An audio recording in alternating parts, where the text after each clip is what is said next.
Frédéric, alors... Bon, d'abord, j'espère que vous avez passé un bon déjeuner, que vous avez pu avoir des échanges fructueux comme nous les avions imaginés, et que ces 2 heures ont pu être mises à profit pour échanger, se rencontrer et peut-être échanger des cartes de visite pour des rencontres ultérieures. Nous allons donc maintenant débuter la table ronde que nous avons intitulée « Faire citer ». Nous reprendrons de nombreux thèmes qui ont été abordés ce matin, je l'évoquais tout à l'heure sur la question de la gouvernance, de l'enrôlement des acteurs. Nous allons discuter cet après-midi donc avec 3 cités éducatives qui sont donc la cité éducative de Pau sur la banquette représentée par Dany Or qui est directrice du JDSU de l'agglomération de Pau, Valérie Lescane, peut-être lever la main comme ça on vous identifiera, coordinatrice de la cité éducative de Pau. Nous aurons également la cité éducative de Vaux-en-Velin représentée par Laurence Crossegot, directrice de l'éducation à Vaux-en-Velin.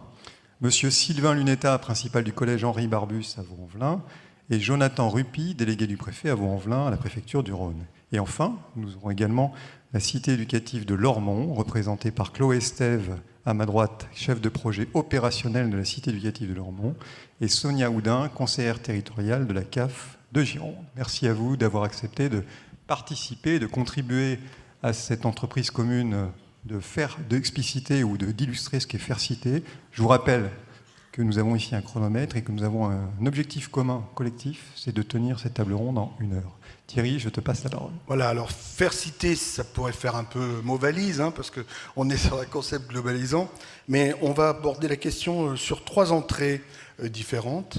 La première, c'est la gouvernance, c'est l'inclusion des partenaires extérieurs. Ça a été évoqué ce matin, c'est un gros sujet, la manière dont on réussit à amener autour de la cité ou dans la cité des partenaires extérieurs. On a vu qu'il y a des cultures qui parfois se confrontent et qui doivent travailler ensemble. Le deuxième sujet, c'est la mobilisation des dispositifs existants. Là aussi, c'est un sujet fondamental. Sur ce territoire en grande difficulté, il faut pouvoir mobiliser la totalité de ce qui existe déjà. Et enfin, nous terminerons par l'enrôlement des acteurs. Alors, il y a eu tout un débat à chaque fois sur ce mot d'enrôlement. Vous savez que c'est historiquement les rôles, où on inscrivait les soldats. Je ne sais pas s'il y a un rapport, mais en tout cas, l'enrôlement des acteurs et le lien avec les familles, nous savons tous que ça, c'est un enjeu. Je dirais d'ailleurs que c'est peut-être le premier des enjeux, c'est-à-dire que les familles, les habitants des territoires puissent être concernés par tout ce que nous essayons de faire dans ce mode de pilotage particulier. Moi, j'ai une formule pour décrire la cité éducative. Je dis, c'est un territoire en difficulté qui met en place un pilotage intégré de tous ses acteurs. Comme ça, on est sur une définition qui est relativement large, mais dans laquelle on peut mettre beaucoup de choses. On va peut-être commencer par Pau. C'était ce qui était prévu ou... Ah non, c'était Vaux-en-Velin. C'était Lormont. Alors, vous voyez, je commence déjà à me planter, c'est génial. Super. Donc, Madame Estève, Madame Houdin, alors, qu'est-ce que vous pouvez nous dire sur justement cette gouvernance et l'inclusion des partenaires extérieurs, puisque je crois savoir qu'à Lormont, vous êtes en pointe sur cet aspect-là. Oui, bonjour à tous. Sur la cité éducative de Lormont, c'était la première édition, donc c'était en 2019, la première vague. Lorsque la ville a souhaité postuler pour cette démarche-là, l'élu que vous avez vu ce matin, Madame Belloc, qui est dans la salle encore, avait tout simplement, très naturellement associé la caisse d'allocation familiale de la Gironde à cette démarche-là, parce que nous sommes assez présents sur le territoire. La configuration dans laquelle l'action sociale de la CAF sur la Gironde fonctionne fait qu'il y a des agents comme moi, nous, on est 13 sur le département, à pouvoir intervenir directement sur les territoires, en accompagnement des projets, aussi bien donc auprès des élus que des techniciens de la collectivité, mais aussi des opérateurs qui sont les associations porteuses de projets, que ce soit des crèches, des centres de loisirs, lieux d'accueil d'enfants-parents, centres sociaux, entre autres. Et donc des outils qui pouvaient tout simplement, très naturellement, intervenir dans cette démarche-là. Donc c'est un souhait de l'élu, qui a été validé évidemment par monsieur le maire, et qui a été ensuite sollicité très officiellement auprès de la directrice de la CAF, qui, pour la petite histoire, intervenait auparavant, avant d'être en Gironde, était dans la CAF de l'Essonne, et qui donc avait entendu déjà parler de l'expérimentation, et elle avait suivi ce dossier-là en direct, de l'expérimentation à Grigny. Donc elle était naturellement aussi sensible à cette démarche-là et très rapidement les choses se sont faites pour pouvoir permettre que la CAF soit inclue et dans le comité de pilotage. Donc du coup c'est une convention quadripartite qui a été signée et que on a pu aussi du coup participer, moi particulièrement, au groupe de travail, donc au comité technique et les instances de travail, comité groupes thématiques et différentes temps de travail qui existent, qui sont assez récurrents, qui ont été très récurrents dans un premier temps, puisque cette année 2019 et jusqu'à Chloé n'est arrivée en tant que chef de projet qu'une année, enfin au mois de juillet 2020. Donc on a tout ce travail-là finalement de préparation a été fait par une instance qui était quadripartite avec des réunions qui étaient style toutes les semaines, une fois par semaine pendant bien 3 mois avant de présenter le premier dossier. Et ensuite, évidemment, on a eu le bonheur d'avoir Chloé qui a permis aussi de prendre une place importante dans cette démarche-là et nos rencontres continues sont beaucoup moins fréquentes, mais qui restent continues au moins une fois par mois. On essaie de tenir au moins ce rythme-là. Parfait, très bien. Et donc comment ça se passe au quotidien alors? Parce qu'on comprend qu'il y a eu dans cette cité, alors moi ce qui me frappe c'est peut-être le côté historique qui existait déjà et qui a favorisé parce que vous voyez tout à l'heure je parlais avec un élu local qui me disait que lui il a eu beaucoup de mal à avoir des liens avec la CAF par exemple. Vous voyez, donc c'est un sujet qui revient souvent. Vous êtes dans un coin idéal, je pense que c'est la même chose à Pau d'ailleurs. Mais voilà, comment vous faites au quotidien, Madame Esther? Bonjour à tous, pardon. On a différents niveaux de différentes instances qui nous permettent de décliner le projet de gouvernance de la cité éducative. Donc il y a en effet eu toute la phase d'écriture du projet qui a permis donc d'associer la CAF pour déterminer les actions fortes, le plan d'action, la couleur, le fil rouge de notre cité éducative. Qui se tourne autour de la question de la parentalité. Donc là aussi, on avait un intérêt à partager ce projet-là dès le départ avec la caisse d'allocation familiale, vu les zones de compétences institutionnelles.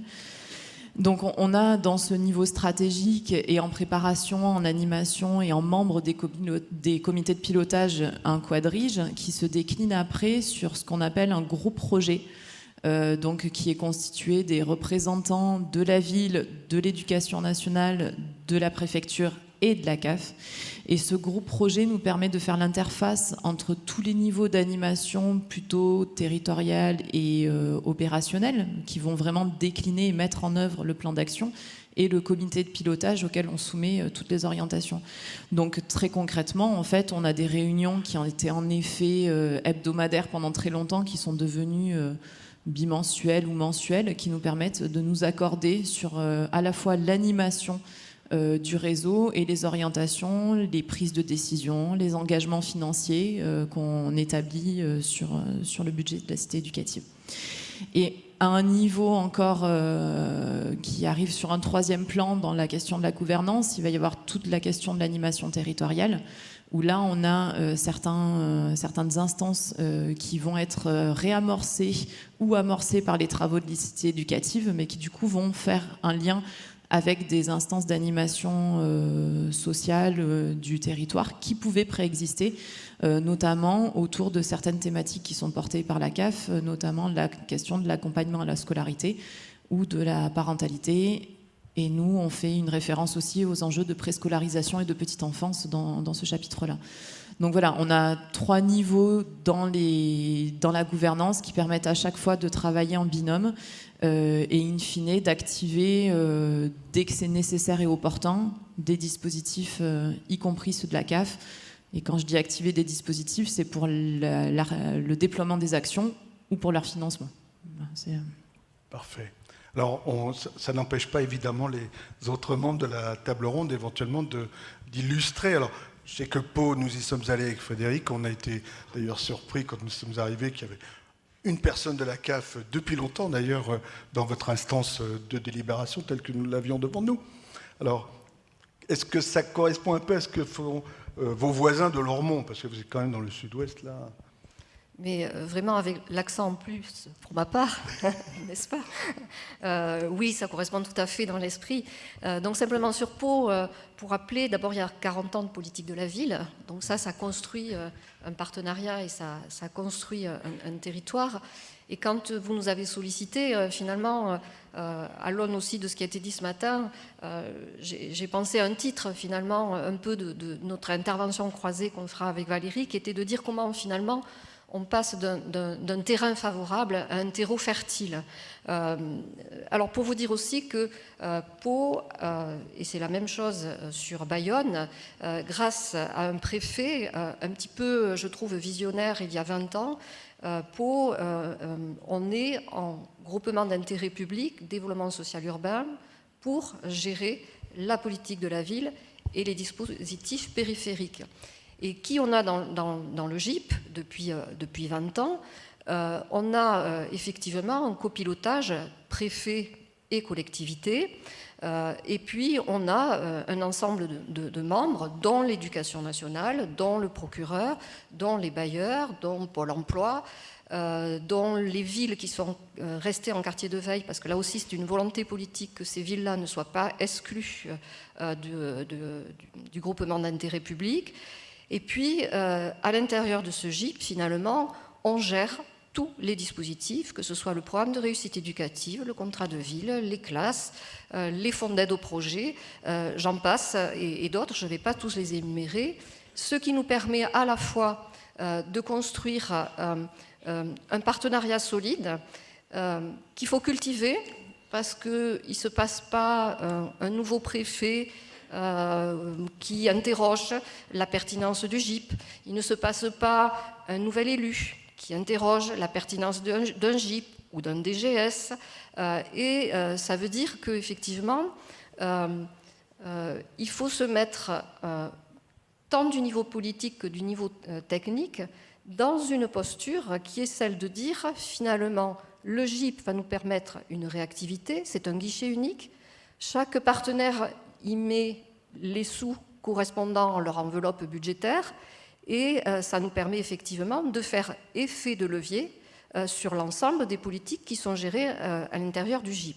Donc ça, je trouve que c'est une force qui peut être remise en question, mais finalement, j'ai envie de dire, d'année en année, c'est l'intelligence qui prévaut. Et puis, ces circuits entre le moment de la réflexion jusqu'à la décision et jusqu'à effectivement de pouvoir donner une subvention, que ce soit à une collectivité lorsqu'elle propose un service ou à une association, eh ben, c'est extrêmement facilitateur. En corollaire de ça, ce qui a facilité aussi le partenariat, me semble-t-il, au-delà du GIP, avec les partenaires donc, externes, c'est que je suis aussi directrice, alors c'est pas incarnée uniquement par moi, mais directrice d'une direction qui s'appelle la vie des quartiers, politique de la ville et emploi du territoire. Donc ce sont des services mutualisés à la ville et à l'agglo, mais dans cette direction, finalement, on retrouve un certain nombre de services qui ont un impact très fort dans la cité éducative, puisqu'on gère effectivement à la fois des équipements en quartier prioritaire, comme un centre social, comme un club emploi et développement du hameau, donc sur les questions d'emploi et d'insertion, sur les quartiers prioritaires. On gère des maisons du citoyen, la démocratie directe, l'accès aux droits, donc c'est labellisé Maison France Service. Et puis, on gère, et on y reviendra peut-être, un certain nombre de dispositifs. J'ai un service jeunesse et parentalité. On gère effectivement les questions d'emploi. Donc, c'est tout ça qui va permettre effectivement et faciliter ce travail entre tous les services de la ville et de l'agglo et qui va aussi intégrer une direction générale adjointe qui a en son sein la culture, le sport et l'éducation, et qui, là encore, met en scène finalement ce partenariat interne à la collectivité, qui est quelquefois, j'ai envie de dire, aussi difficile que le partenariat externe. Alors voilà, donc c'est peut-être ce qui a fait progresser la politique de la ville et la cité éducative, mais ce que je voulais dire avant que Valérie intervienne, c'est que c'est grâce à la cité éducative qu'on a redonné un souffle nouveau, vraiment, à la politique de la ville et à la cité éducative, et qu'on a permis de retracer finalement ce partenariat. Madame Lescane, alors je dis un mot, c'est qu'un GIP, ça a l'air très pratique, et dans les réflexions que nous avons avec Frédéric, mais là on est peut-être un peu dans le domaine de l'utopie, mais comme tout ce qui est impossible aujourd'hui sera possible demain. D'ailleurs, tout ce qui était impossible est devenu possible. Mais vraiment, il y a l'idée que nous avons, mais je la donne comme ça, parce que là, c'est de la proto-cité éducative qui existait à travers ce GIP, et c'est l'idée d'avoir un établissement public de coopération éducative à l'échelle de chaque cité éducative, réglant en fait tous les problèmes, comme vous pouvez le faire là, à Pau, et c'est assez exceptionnel. Madame Lescane.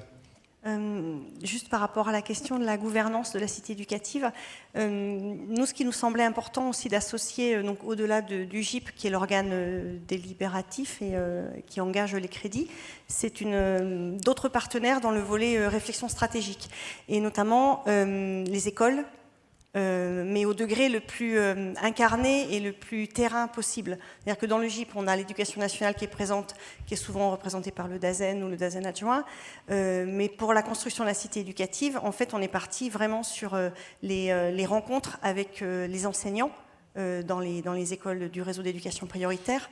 Et alors moi, j'étais pas là à l'époque, mais c'est à l'occasion d'une invitation de Dany Hoare à un conseil de REP que la volonté de se lancer dans la cité éducative s'est déclenchée à partir des besoins qu'ont fait remonter les enseignants. Donc dans l'idée de la gouvernance, au niveau très concret de notre cité éducative, on a ce qu'on appelle un CITEC, qui est un comité technique, un peu comme le groupe projet dont parlait Lauremont, où sont présents des représentants des collèges, donc le collège chef de file, mais aussi d'autres principaux, la coordinatrice du REP, qui est vraiment pour moi une alliée de terrain très très forte, et après d'autres représentants de la collectivité et évidemment les membres du GIP. Et on a aussi depuis cette année mis en place un conseil consultatif où on est davantage sur la volonté d'avoir une réflexion stratégique, où sont invités les directeurs d'école qui ne sont pas dans le CITEC, et aussi des directeurs d'associations de quartier, MJC, on a un CCSTI qui s'est lancé à Pau, centres sociaux, etc. Là, on est vraiment dans une démarche de réflexion stratégique. Notre idée, en fait, quand on a monté ce conseil consultatif, il n'existait pas quand la cité éducative s'est lancée, mais il y avait eu toute une série d'ateliers qui s'étaient là aussi alimentés et qui avaient permis de construire le plan d'action. Et l'idée, c'est de pouvoir continuer à réfléchir en permanence aux nouveaux défis, aux nouveaux enjeux, et d'alimenter et de préparer la suite. Très bien. Vaux-en-Velin, alors comment ça se passe? Ah pardon, je ne veux pas vous couper la parole, madame. Non, c'était juste pour dire quand même, dans notre CITEC, la Troïka, on associe la caisse d'allocation familiale et le département. Et ça, c'est important parce que le département, c'est quand même le chef de file de l'action sociale et il doit être vraiment très présent à côté de nous. Et dans le conseil consultatif, on a, entre guillemets, fusionné le conseil de REP, le conseil consultatif du programme de réussite éducative auquel on adjoint la cité éducative. On essaye de rationaliser et surtout d'éviter d'être toujours en silo. C'est ça. Alors, Vaux-en-Velin, alors c'est Jonathan qui veut peut-être expliquer. Alors rapidement, on regarde l'heure. Je vois Frédéric qui me fait les gros yeux. Je crois qu'on a à peu près 3 minutes. Ce serait intéressant parce que Vaux-en-Velin, on le disait tout à l'heure avant de commencer, c'est comme une ville emblématique de la politique de la ville. Vaux-en-Velin est tombé dedans en étant petit, donc je pense que... Je connais bien depuis les années 90 ce que c'est que la politique de la ville. Non, peut-être pour faire une petite transition, c'est-à-dire qu'on ne s'appuie pas sur un GIP à Vaux-en-Velin, mais je crois que là, il y a un espace peut-être pour penser l'intervention aussi des délégués du préfet, je parle pour ce que je connais. Le délégué du préfet est amené effectivement à aller rencontrer ces acteurs qu'on cite depuis quelques instants. Je parle de la CAF, mais on a différentes programmations qui nous amènent à siéger ici et là. Et donc la préoccupation constante qui est la mienne, c'est de me dire aussi qu'il faut articuler tous les dispositifs et la mise en œuvre des actions en cohérence. Et donc, quand on parle avec la CAF d'une programmation VVV, quand on parle dialogue de gestion autour d'un centre social, il y a des enjeux, il y a des thématiques qui touchent bien sûr à ce que nous faisons et à nos préoccupations dans le cadre de la cité éducative. Et donc, de fait, on est amené aussi à parler cité éducative pour optimiser nos investissements respectifs. Très intéressant, c'est le délégué du préfet et le VRP qui peut aller discuter dans les endroits où il y aurait des difficultés à solliciter certains partenaires. C'est un enjeu, on voit bien d'ailleurs, on dit toujours, hein, c'est jamais la même chose, aucune cité éducative est semblable à l'autre. C'est comme ça que ça se passe. Madame Cros-Second. Peut-être juste rajouter quelque chose qui inclure dans la gouvernance d'une cité éducative, c'est qu'en fait à Vaux-en-Velin, comme vous le dites, c'est 42 ans de politique de la ville. Je crois que les acteurs se connaissent, mais les acteurs, au bout d'un moment, travaillent peut-être plus forcément ensemble. Et quand la cité éducative est arrivée et que la ville a été sollicitée, il a paru naturel de se dire, on se met tous autour de la table. Mais quand on se dit, donc on a fait une plénière, donc on avait 160 personnes invitées, et c'était bien aussi bien sûr les associations que les représentants de parents d'élèves qui, on y reviendra tout à l'heure, sont une originalité peut-être, ils s'impliquent réellement, ils étaient 30% à être sur cette première plénière, l'éducation nationale et l'ensemble des autres acteurs comme la CAF avec lesquels on dialogue régulièrement, on a une convention territoriale globale, enfin on a tous les dispositifs. Et cette plénière, ça a été dans un premier temps de partager le diagnostic. Qu'est-ce que c'est cette cité éducative et comment on l'a fait ensemble? On y met quoi dedans? C'est quoi les préoccupations du territoire? Les préoccupations du point de vue des associations, du point de vue des parents d'élèves, du point de vue d'enseignants, parce qu'il y avait aussi des enseignants, des directeurs d'école. Et c'est ce qui nous a permis aussi de définir en tout cas les orientations et le plan d'action qui a ensuite été proposé à l'État. Et après, on a continué quand même notre dynamique. Et là, je vais passer la parole à mon collègue. Merci. Et donc après, on a installé une gouvernance, alors gouvernance classique avec un comité de pilotage, un comité technique auquel participent d'ailleurs la CAF, la collectivité et d'autres partenaires, et des groupes de travail. Là, je voudrais faire un focus sur 2 points. D'abord sur la Troïka et notre fonctionnement. Je dirais qu'on a pris le temps de penser la gouvernance et qu'on a pris le temps de penser notre travail collectif. Et on s'est dit, on a l'habitude de se coordonner, d'organiser des moyens entre institutions, entre silos quelque part. Comment on passe sur une coopération quelque part complémentaire où chacun sert ses enjeux, à une coopération communautaire où on a des enjeux communs. Voilà, tout ça, on a pris le temps de le travailler. Ça demande du temps aussi, ça demande aussi de se réunir en présence toutes les semaines, à travers des groupes WhatsApp, à travers des appels. Je crois qu'on ne passe pas un jour sans se parler. Et quelque part, je pense que c'est une clé de voûte à l'interface en fait, de tout ce dispositif.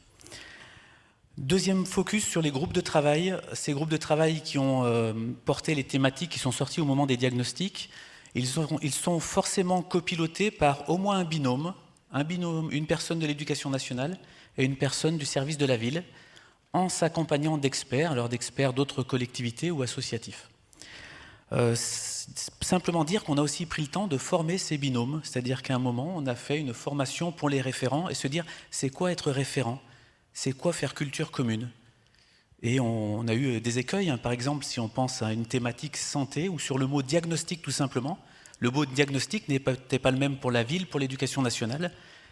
Et on a pris quelques mois pour s'en rendre compte et repartir après, se dire, vous avez un plan local de santé, nous on a tels indicateurs et ainsi de suite. Et ce temps de partage-là, vraiment aux nouvelles cités, en tout cas on se dit que ça vaut le coup de prendre le temps, ça vaut le coup de mettre la controverse au milieu de la troïka et de pouvoir se dire des choses, même si quelque part on dépasse un petit peu nos métiers et on s'autorise à se dire les choses. Très bien, c'est très bien qu'un principal de collège défende cette idée. Continuent de participer au groupe de travail. Je pense que ça aussi c'est important et dans la question du diagnostic, les parents ça veut dire aussi autre chose. Bien sûr. Alors on va peut-être, je vais donner la parole à Frédéric pour le deuxième thème. Alors on gère le temps. On a vu déjà qu'on est dans un principe d'expansion puisqu'on parlait originellement de Troïka, là on nous a parlé de quadrige, de GIP, de quintette. Donc on voit bien que la démarche des cités éducatives est en train d'essaimer, d'enrôler. On est déjà un peu sur la logique on est vraiment sur le sujet de l'enrôlement qu'on va évoquer aussi tout à l'heure, où on emmène et où on entraîne beaucoup d'autres acteurs. On va passer maintenant effectivement au sujet d'un autre enjeu de la cité éducative. On l'a rappelé déjà ce matin. C'était là aussi, et c'est un peu une antienne de la politique de la ville, c'était comment ça favorise la mobilisation de l'existant. On parle souvent... Les spécialistes parlent de la mobilisation du droit commun, mais c'est aussi la mobilisation de l'existant de la politique de la ville, parce que la politique de la ville, dans son histoire, elle a créé des dispositifs, on a évoqué le PRE tout à l'heure, et d'autres dispositifs qui méritent aussi, sans doute, d'être mobilisés au travers de cette démarche de la cité éducative. Ce qui a été dit ce matin, c'est que au regard des 126 revues de projet, cet objectif semblait relativement réalisé.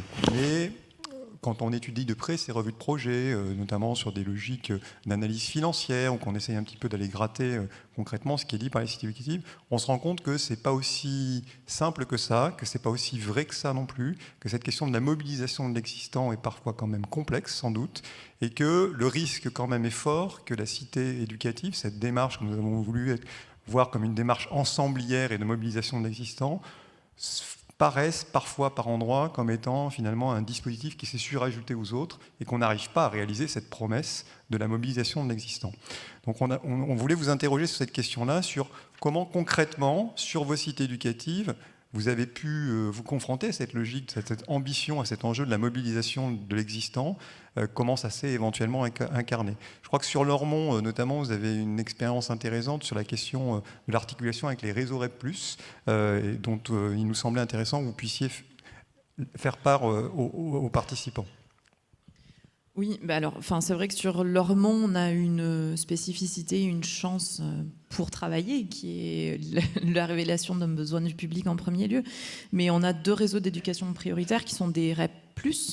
Et il y a en effet, je vous rejoins sur la question, sur ces territoires-là qui sont très dotés, qui sont multilabellisés, qui bénéficient de nombreux dispositifs, il y a en effet en premier lieu une crainte de qu'est-ce qui nous arrive de plus et comment on va se saisir de cette chose supplémentaire, voire quel travail supplémentaire ça va générer. Donc on a une organisation là dans la cité éducative qui fonctionne plutôt très bien depuis quelques temps.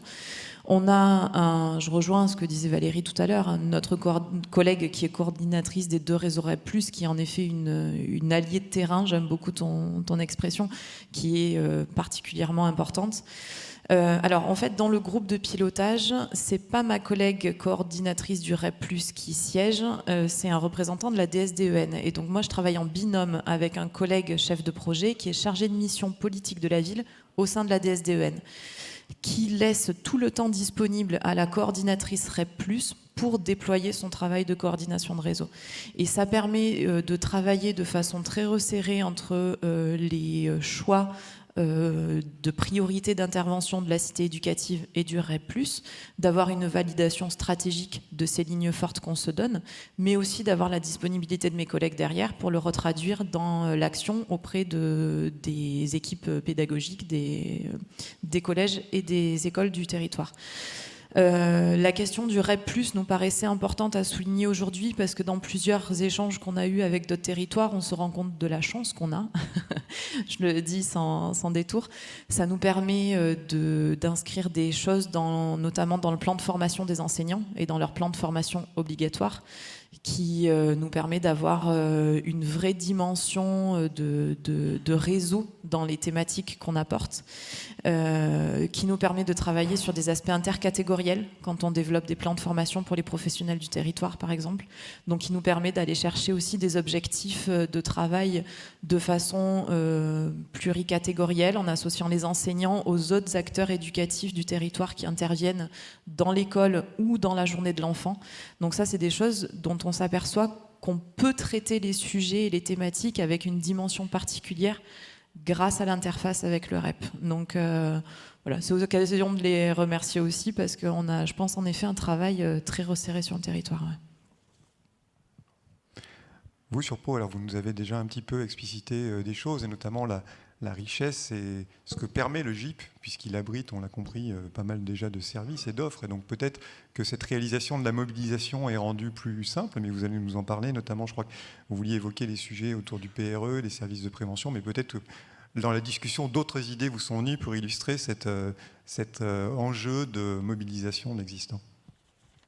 Alors, entendre le témoignage de Chloé me fait penser aussi que nous, sur le REP, on a beaucoup échangé avec Chloé, donc petit clin d'œil au passage sur l'intérêt d'échanger avec d'autres cités éducatives.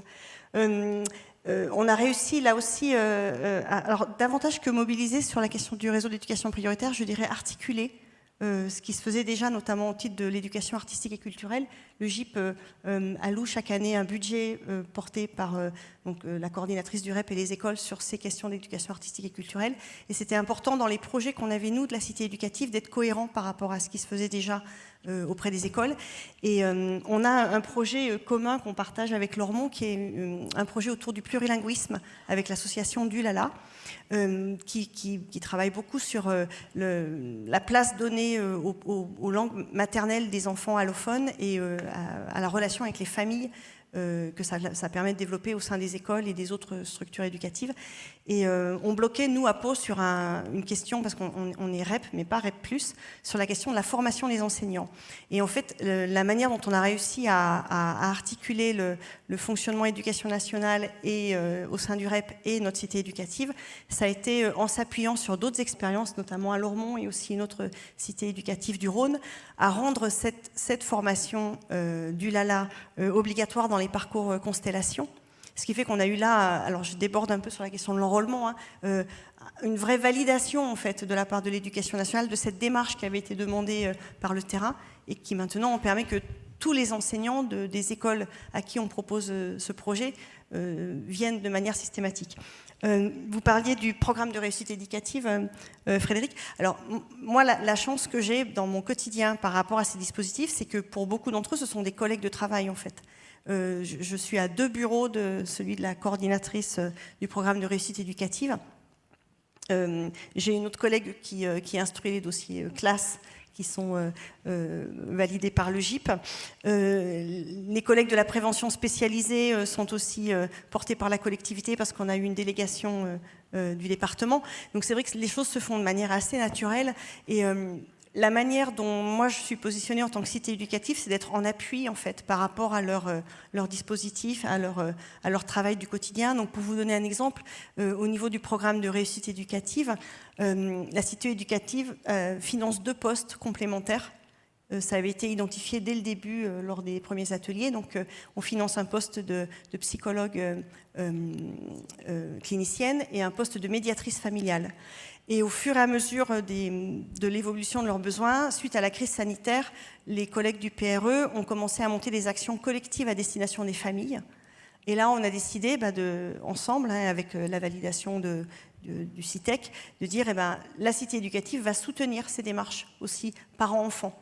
On était au départ sur des besoins en sortie de confinement, et puis en fait, ça a pris de l'ampleur. Donc voilà, moi, je me vois plus comme un élément de soutien par rapport à eux. Juste, je complète sur le PRE. On a les travailleurs sociaux du PRE qui font des permanences dans les écoles, de façon, effectivement, là encore, en circuit court. C'est-à-dire, on n'a pas la difficulté, effectivement, de dire cet enfant est en fragilité, il faut saisir le département. Et finalement, elles font le relais. Et si, effectivement, la situation nécessite un traitement du département, elles le font après. Donc ça, c'est très, très important d'être tout le temps immergé. Moi, la cité éducative, pour moi, c'est l'école d'abord. Et après, on rayonne autour et on construit autour. Et la deuxième chose, c'est le lien aussi qui s'est créé, qui commençait à se créer avec les éducateurs de prévention spécialisés. Moi, j'encourage toutes les villes à demander une délégation de la prévention spécialisée auprès des départements. Alors, nous, on a internalisé la ville. Alors, c'est l'AGLO, puisque c'est un dispositif d'AGLO. L'AGLO a fait le choix d'internaliser à l'AGLO. C'est pas une association support. Alors ça dépend des territoires. Là, c'était le choix parce que l'association de démarrage était plutôt moribonde et donc on a recréé une équipe. Et là encore, on a vu comment le lien s'est fait, en particulier pendant la crise sanitaire. Les éducateurs, ils se sont improvisés pour faire le lien entre les collèges, les établissements scolaires, les parents. Certains qui étaient très forts sur les mathématiques ont aidé. Ils ont dépassé leur travail d'éducateur de prévention de rue à un moment donné. Et aujourd'hui, ils font partie des acteurs classiques que connaissent tous les établissements scolaires. Ils font des permanences aussi dans les établissements. Je crois que Chloé, vous vouliez réagir à ce que... Oui, si je peux me permettre de rajouter quelque chose, je crois que l'appui sur ces dispositifs préexistants, ça permet aussi de travailler une forme de durabilité du projet de la cité éducative et d'impact sur le territoire. Si je reviens à ce sur quoi je m'étalais un petit peu tout à l'heure, qui est la question de nos relations de travail avec le REP, c'est aussi ce qui permet de travailler sur le long terme dans une thématique que la cité éducative a pu initier. Valérie parlait tout à l'heure de la question du plurilinguisme, donc c'est en effet une action qui est très révélatrice chez nous. C'est aussi parce qu'on l'a construit avec le REP que, au-delà des formations qui ont été organisées, portées, coordonnées et financées par la cité éducative, on va avoir des conseillers pédagogiques qui vont se saisir du sujet et qui vont continuer à accompagner les équipes sur le terrain. Et je crois qu'il y a là quelque chose d'assez important pour que la cité éducative ne soit pas non seulement à un moment donné une action qui vient se poser sur le territoire, qui va concerner les professionnels qui interviennent dans ce tenté et qui risque petit à petit s'éteindre. Donc je crois que sur la question de l'impact, c'est du temps du projet. On a tout intérêt aussi à construire ensemble pour que ça puisse mieux s'ancrer sur le territoire et mieux y vivre, quoi. Vous, sur vos remplats, vous nous l'avez rappelé tout à l'heure, c'est 42 ans de politique de la ville, donc j'imagine beaucoup d'empilement de dispositifs. Je connais bien, c'est l'histoire de la politique de la ville. Donc justement, comment vous avez finalement pris le bénéfice de cette démarche des cités éducatives pour peut-être essayer d'amener un peu plus de cohérence et mobiliser ces politiques qui préexistaient sur les territoires? Oui, et en écho avec ce qui vient d'être dit, je voulais ajouter un point, c'est que il convient d'éviter de générer de la concurrence avec la cité éducative. C'est-à-dire que si on veut favoriser et ancrer une véritable alliance éducative, il faut être fidèle avec nos partenaires, et des partenaires qui sont ancrés sur le territoire, qui connaissent le territoire, qui mettent en œuvre des actions depuis 10, 15, 20 ans, avec un maillage très fin avec les services de la ville. Donc la cité éducative, elle n'a pas forcément vocation ici à dire on va convoquer une autre association qui viendrait, parce qu'elle a une réputation régionale, départementale, faire un peu mieux. Donc là, je pense qu'en matière politique et en matière de cohérence aussi, et je le disais tout à l'heure, d'optimisation aussi des moyens, il convient ici de se poser les bonnes questions avec les associations et se dire ce que vous faites ici peut profiter à la cité éducative. Donc peut-être moi, en tant que délégué du préfet, je le financerai moins ici en programmation sociale ou en VVV, mais peut-être que ça pourrait prendre toute sa place et toute son ampleur dans le cadre de la cité éducative, parce que la cible est la même et les enjeux sont des prescriptions aussi de la cité éducative au plan national. Mais Jonathan, justement, ce qu'on a constaté parfois ici ou là, c'est de l'existence, par exemple, d'anciennes pratiques ou d'anciennes assos. Enfin, vous voyez, je vous fais pas un dessin, il y a parfois des endroits où il y a une assos qui est là depuis 20 ans, et donc se pose quand même parfois la question de comment vous gérez ça justement à Vaux-en-Velin, parce que vous devez avoir ça. Il y a un historique, vous voyez, j'entends très bien qu'il faut partir de ce qui existe et il faut faire attention à la plus-value, etc. Enfin, je dirais pas où, mais dans les visites que nous avons faites parfois, j'ai eu, moi en tout cas, des associations qui disaient oui, nous sommes mis de côté, etc. Puis en regardant de près, on a vu que c'était assoupi, que ça fonctionnait pas très bien, et quelque part, il y avait quand même une sorte de révision qu'il fallait faire sur le terrain. Alors, pas un état des lieux, mais c'est quand même une question qui se pose. Et dans beaucoup d'endroits, quelque part, la cité éducative donne un coup de fouet, mais c'est aussi le moyen, parfois, d'arrêter des trucs qui ne fonctionnent plus. Je le dis de cette façon-là. Je commence juste par répondre mais je vous laisse la parole. Il y a quand même, dans le cadre de notre Troïka, pour passer le label cité éducative, pour que ça passe par la cité éducative, il y a ce qu'on évoque comme 3 passoires. Il faut quand même que ça passe par le scolaire, le périscolaire, les vacances scolaires. Il faut également que ça conforte l'école. Ça, on est clairement dans l'objectif des cités éducatives. Et il faut que ça engage des familles, des acteurs associatifs. Donc une fois que ça passe ces 3 passoires, soit il faut consolider la démarche, consolider le projet, et ça on le fait chaque mois. On a des associations qui proposent, et on leur dit peut-être réorienter un peu et travaillons ensemble pour que l'action elle puisse s'inscrire précisément dans le cadre de la cité éducative. Je crois que peut-être même je crois que le sujet que vous évoquez, effectivement, vous avez raison. Quand on est 40 ans sur un territoire, il y a des habitudes. Je crois que le sujet, c'est aussi la cité éducative c'est pas un dispositif qui, à lui tout seul, va pouvoir changer les pratiques.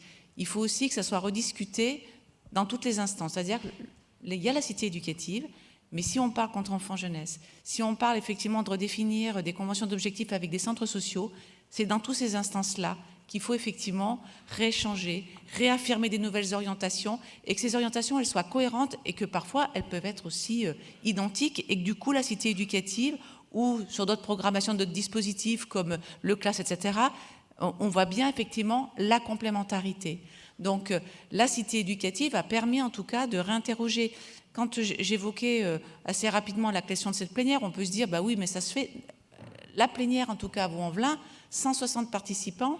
Quand vous avez effectivement un tiers des participants qui sont des parents d'élèves, qui sont des parents qui ont des choses à dire, qui s'intéressent, qui se mobilisent pour l'éducation de leurs enfants parce qu'ils veulent que leurs enfants réussissent et qu'ils ont des attentes qui sont des demandes, on est bien obligé effectivement avec l'ensemble des acteurs de dire bon ben ça marche peut-être pas, il faut qu'on fasse un plan d'action, il faut qu'on prévoie effectivement telle et telle action, c'est là-dessus qu'il faut aller creuser. C'est pour ça qu'il y a eu ensuite les groupes de travail et c'est ce qui a permis aussi au regard de pouvoir aussi discuter avec des associations, de pouvoir discuter avec des partenaires, de dire ben ça peut-être qu'on va le réorienter. Mais le travail, on a commencé à le faire nous-mêmes à l'intérieur de la ville.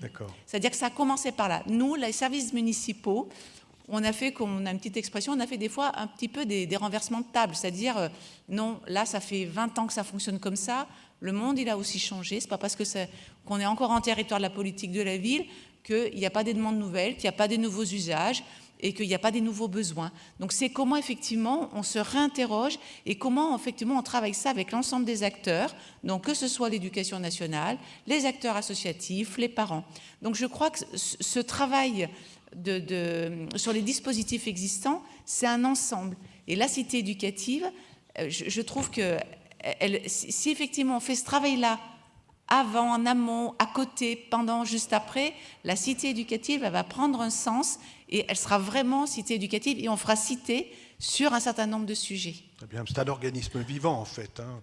C'est jamais stabilisé, fini. Il y a toujours un peu l'illusion. Enfin, moi, je suis un gars de l'éduc, hein, on a toujours l'impression dans les BU qu'on va faire un truc super. Sylvain, il doit connaître ça. On fait une belle DGH, tout est posé et peut-être qu'on a atteint l'immuabilité, mais en fait, ça n'existe pas ça. Non, non, il y a des choses qui bougent et notre écosystème est bien vivant et il est ouvert. Mais on arrive aussi à dire aux associations, en croisant les regards, bah, écoutez, là non, ça ne correspond pas. Et on le dit simplement et on accompagne pour voir comment ça peut venir atteindre les objectifs de la cité. Moi, je voudrais aussi interroger côté éducation nationale, en fait, la mobilisation des dispositifs existants. On s'appuie évidemment sur les dispositifs qui existent, ne serait-ce que par reconnaissance, considération. Il y a de toutes les choses qui fonctionnent. Dans l'Académie de Lyon, nous avons par exemple des pôles territoriaux d'éducation artistique et culturelle, les PTEAC. Eh bien, la cité éducative, la Troïka, avec le comité de pilotage, a décidé de s'appuyer sur ces pôles-là pour coordonner au niveau de la politique de l'action éducative et culturelle pour la cité. On s'appuie sur les dispositifs existants aussi pour en inventer d'autres, mais qui sont support pour la cité. Alors je vais en citer 3. Le premier, c'est un conseil des REP+, puisque notre cité est constituée de 5 REP+, et donc on a inventé cette instance qui nous réunit tous les personnels d'encadrement, donc premier, second degré, les coordos, on associe aussi les directeurs d'école, après, à différentes étapes du processus. Un moment, on nous a dit, oui, mais c'est bien gentil, mais est-ce que vous nous donnez du grain à moudre? Et quelque part, comment ça arrive jusqu'au cœur de la classe? Et donc, on a décidé en Troïka que les 30 000 € gérés par l'éducation nationale seraient mis à la disposition des réseaux pour faire vivre aussi au cœur des instances. Et donc, chaque conseil, école, collège s'interroge sur l'utilisation de ces fonds. Et en Troïka, même si on a une certaine autonomie, on décide à savoir si c'est bien aux objectifs de la cité. Deuxième élément, là c'est plutôt un élément qui est territorial et bien plus large, et je parle sous le contrôle de notre inspectrice d'académie qui le coordonne dans l'Académie de Lyon, c'est un dialogue stratégique territorial. C'est-à-dire qu'au niveau de la ville de Vaux-en-Velin, grâce à Mme Vauquang, on a mis en place ce dialogue stratégique qui nous a permis d'interroger les dispositifs d'éducation artistique et culturelle, l'implantation dans les 5 collèges, les langues vivantes et aussi les dispositifs sportifs. Alors ça interroge évidemment après la carte scolaire et pour l'entrée en 6e, et c'est tout ce processus de carte scolaire qui doit être retravaillé pour la rentrée 2023. Dernier élément que je voulais évoquer avec vous, ce sont les formations croisées. C'est-à-dire que la cité éducative propose, par exemple, une formation croisée sur la méthode PICAS pour lutter contre le harcèlement, un plan sur 3 ans, et une politique publique qui s'installe dans la durée, c'est facilitant, et qui mobilise des personnels de l'éducation nationale et aussi le périscolaire, toujours avec une logique de réseau, voire l'extrascolaire aussi. Deuxième formation proposée aux personnels qui vont prendre en charge les élèves, on va dire à besoins éducatifs particuliers, voire qui relèvent du handicap. Et la formation va être proposée aux infirmiers scolaires, assistantes sociales scolaires, CPE, mais aussi aux services de la ville et aussi aux services médico-sociaux de la métropole. Et je vous laisse compléter. Surtout, effectivement, le programme de réussite éducative. Nos référents de parcours se sont pleinement intégrés, effectivement, à cette formation. Voilà, donc la Cité invente, j'allais dire quelque part, ce nouveau dispositif de formation croisée pour permettre aux gens de dialoguer ensemble et après installer des éléments de manière systémique. On va donner la parole à Madame Or, mais très rapidement, parce qu'on a dépassé, Frédéric. Non, juste pour mobiliser les dispositifs existants, nous, ce qu'on a souhaité sur la cité éducative, c'est de nous inscrire en rupture totale avec ce qu'on fait sur le contrat de ville. Et c'est aujourd'hui la cité éducative qui nous inspire à nouveau pour travailler sur la programmation du contrat de ville. Quand je dis en rupture, c'est que ça fait des années que je partage complètement vos constats, ça fait des années qu'il y a des acteurs qui font d'ailleurs un boulot de qualité, en particulier sur le tissu associatif. Sauf que nous, on s'est dit, à partir de la cité éducative, on va revenir aux fondamentaux. Et on va complètement s'affranchir des dispositifs. C'est-à-dire, on part du besoin, on part autour de l'école et on construit. Donc, on ne lance pas d'appel à projet et il a fallu résister. Parce que quand, effectivement, ça fait l'objet des coupures de presse, que l'État va donner une subvention énorme à la ville de Pau, effectivement, j'étais devenue la personne à nouveau la plus populaire de Pau pendant un certain moment. C'est-à-dire que de la part des élus, de la part des services de l'État, de la part des associations, beaucoup, en fait, c'était très très bien, on va se partager le gâteau. Et on a refusé de travailler comme ça. Et alors, effectivement, au début, ça a un peu interloqué tout le monde. On a résisté et on a bien fait. Et aujourd'hui, on est dans une situation où, effectivement, on a lancé un appel à projet très resserré sur la politique de la ville, sur le contrat de ville, et on ne choisira que si ça répond effectivement au diagnostic que nous avons retravaillé pour le faire. Donc ça, c'est vraiment, à mon avis, cette notion de rupture et de second souffle dans la façon de travailler. Très bien. Je note des solutions de bon sens, en fait, qui sont des suivis avec des critères. C'est relativement simple, tout le monde peut le comprendre. Et je crois que c'est effectivement... Moi, je retiens aussi une chose, c'est le lieu. Vous voyez, on a parlé d'un établissement, mais ça pourrait parfois aussi, pour des cités éducatives, avoir un lieu dédié où les gens sont identifiés de cette façon-là. Frédéric, peut-être le troisième thème ? Alors, le troisième thème, parce qu'effectivement, il est temps de passer au troisième thème. Nous souhaitions nous attarder sur la question. Alors, on l'a un peu évoqué. On voit que les trois thèmes, tout ça. On voit qu'on est quand même dans un système où tous ces sujets s'entrecroisent, vous l'avez bien compris. Il s'agit cette fois-ci de l'enrôlement des acteurs et du lien avec les familles. Alors, on a mis les deux collés parce qu'il nous semblait quand même important, mais ça a été déjà évoqué par certains d'entre vous, cette question des bénéficiaires, comment on les associe pleinement à cette démarche. Alors oui, ils sont les bénéficiaires des actions qu'on développe, mais finalement aussi comment on veille à ce qu'ils comprennent et ils contribuent aussi à ces démarches un peu innovantes qu'on souhaite initier. Donc sur cette question de l'enrôlement des acteurs et des familles, on voulait vous entendre également. Je crois que Vaux-en-Velin, vous avez notamment quelques expériences encore assez intéressantes sur le sujet. Alors, peut-être sur effectivement la question donc, des familles, et je reviendrai après, c'est toute une dynamique qui a été engagée sur plusieurs années avec une volonté politique forte autour de la démocratie locale et de travailler avec les parents d'élèves en les reconnaissant comme les premiers éducateurs de leurs enfants et surtout en les amenant à s'interroger sur la construction des politiques publiques dont ils sont bénéficiaires. Donc on a mis en place un conseil consultatif des représentants de parents d'élèves, ce qui nous a valu beaucoup de débats au départ avec... alors on est resté sur le premier degré, il y a des réflexions aujourd'hui sur le second degré, ce qui nous a valu beaucoup de débats avec l'Éducation nationale parce que c'était un peu leur objet et c'est vrai que ça a fait l'objet d'avancer et on est passé en tout cas de parents d'enfants dans une école, à parents d'élèves dans une école, à parents d'élèves sur un territoire. Et la cité éducative nous a permis effectivement d'aller plus loin dans l'animation et la place que pouvaient prendre les représentants de parents d'élèves, tout simplement avec les plénières, avec les groupes de travail où ils participent. Et notre dernière plénière de vendredi dernier, c'était 41% de parents d'élèves qui étaient présents et qui ont participé et qui co-construisent en tout cas donc le plan d'action. Après, je crois que sur la cité éducative, je disais, ça a été un facteur dynamisant pour l'enrôlement effectivement des familles.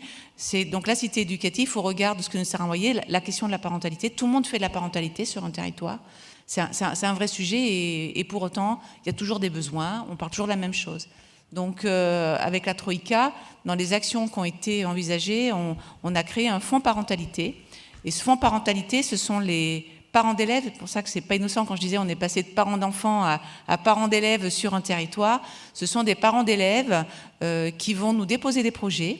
Donc là, il y a la Troïka avec la maire adjointe, bien sûr, qui est présente de la ville et qui va entendre les projets et on va les accompagner.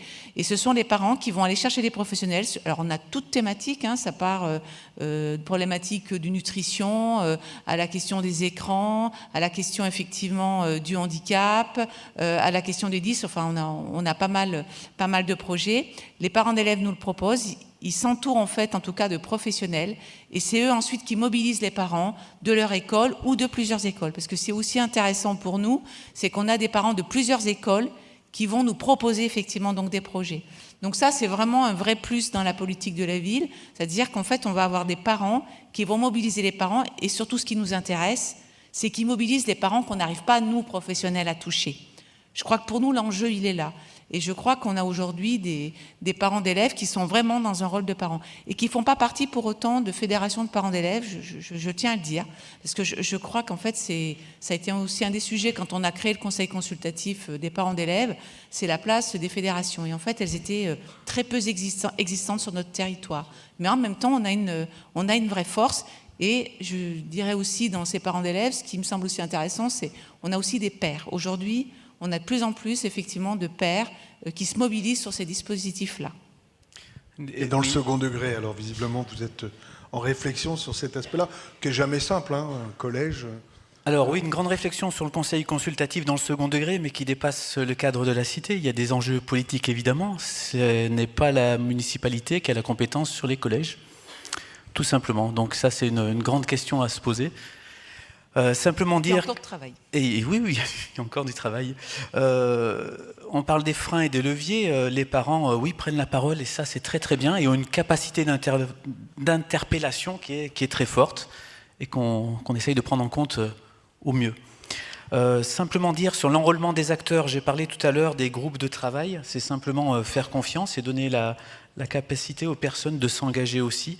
C'est l'occasion de rendre honneur à tous ceux qui s'engagent là sur le terrain aussi. Dire aussi que le fait d'être labellisé cité éducative, c'est facilitant, parce qu'on a un maillage territorial qui est institué, qui est institutionnalisé, et quelque part, nous, ça nous donne une légitimité dans l'impulsion et dans l'action. Donc ça, vraiment, c'est un gain de temps énorme.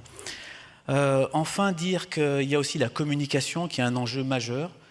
On a, quand je dis on, c'est notre chef opérationnel de projet qui a fait une cartographie, en fait, des actions qui sont menées, avec un système de couleurs scolaires, périscolaires et par thématique et ainsi de suite. On doit continuer en fait à enrichir les fiches pour chaque carte, pour chaque action, et après on aura plaisir à la partager lors d'une question de site. Juste, je me permets une chose que j'ai oubliée dans la réussite, en tout cas, le fait que la dynamique, en tout cas avec les parents, fonctionne bien, c'est aussi nous avons recruté des médiatrices parentalité. Donc on en avait 2 sur le premier degré et la cité éducative nous a permis d'en recruter une qui est dédiée effectivement donc au collège et qui nous permet en tout cas de mobiliser les parents et de faire ce travail de médiation. En fait, les parents, des fois ils ne comprennent pas, des fois on ne se rend pas compte qu'on est dans notre jargon et du coup ça permet en tout cas à ces médiatrices de réexpliquer et nous faire remonter en tout cas des sujets de préoccupation qui peut être un sujet de préoccupation sur une école ou se rendre compte que c'est un sujet de préoccupation sur la ville. Donc ça, c'est vraiment, ce sont vraiment des actions pour nous qui ont été très précieuses et qui sont financées aussi au titre de la cité éducative. D'accord. Vous, sur Lormont, je crois que vous avez utilisé notamment la logique des groupes thématiques pour essayer d'impulser et d'initier cette logique de fédération des acteurs, d'enrôlement des acteurs, et puis peut-être aussi par la présence de la CAF. La question de la parentalité est éminemment présente dans les enjeux de la CAF. Donc j'imagine que là aussi, vous avez pu développer des actions particulières pour veiller à la pleine association des familles dans la cité éducative. Alors il y avait une particularité côté Lormont, c'est que la ville avant la cité éducative avait déjà une sensibilité sur ces questions-là et il y avait une coordonnatrice parentalité chargée de mission parentalité qui travaillait cette question-là, notamment sur l'école, les parents et les relations avec l'école. Et du coup, c'est arrivé de la cité éducative, a permis d'aller au-delà de ça, étendre son temps de travail d'une manière plus large et sur les 3 quartiers politiques de la ville de Lormont. La parentalité est évidemment une question qui est très importante, ça fait partie de nos thématiques d'intervention et de nos missions les plus mises en valeur actuellement par notre actuelle convention d'objectifs et de gestion qui arrive à terme à la fin de l'année 2022. Il est 23, pardon. C'est exact. Ça fait partie, en effet, de tout ce qui est la petite enfance, l'enfance jeunesse. On est très identifié là-dessus de manière très classique par rapport au financement des structures d'accueil de la petite enfance, de crèches, de lieux d'accueil d'enfants parents, de relais d'assistantes maternelles, relais petite enfance. Et cette question de la parentalité, en effet, on a surtout des appels à projets qui permettent de répondre à ça. Et donc, lorsqu'on parle on est en train de travailler des parents qui vont déposer des projets directement avec l'appel à projet REAP qui est le plus connu chez nous et qui permet du coup de prendre une autre dimension, en effet, de donner une autre place aux parents que de se positionner en tant qu'agents et d'avoir des initiatives sur ce qui peut les intéresser au niveau d'une école uniquement ou de voir, c'est déjà un bon début, de pouvoir étendre peut-être ça à d'autres écoles aussi, à d'autres parents. C'est la question de la parentalité, c'est évidemment aussi, on a évoqué les temps péri- et extrascolaires qui ne sont forcément d'autant plus intéressants dans ce travail de temps global de l'enfant, de la vie de l'enfant, que de pouvoir avoir des repères similaires entre ce qui peut se passer dans le temps scolaire et les autres temps de la vie qui sont encore plus longs que le temps d'école aussi.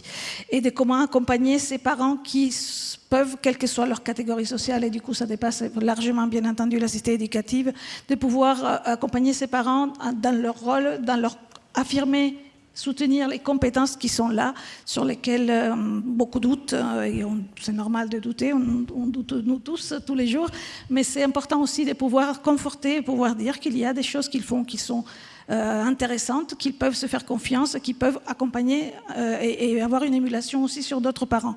Donc ça, c'est forcément des choses qui peuvent passer par des tout petits projets, petits, c'est pas discriminant, mais qu'il faut continuer à susciter et accompagner le mieux possible.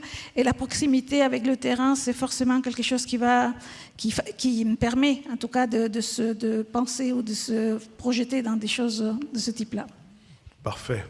Vous savez, sans parents, il n'y a pas d'élèves. Je dis toujours ça dans les établissements. Pas de parents, pas d'élèves. Pas d'élèves, on n'est pas là. Donc, ça donne une idée de l'enjeu. Peut-être... Sur les groupes thématiques, peut-être, je crois que... Oui, alors je peux parler des groupes thématiques, mais qui ont connu finalement un avancement pas si linéaire que ça sur le territoire.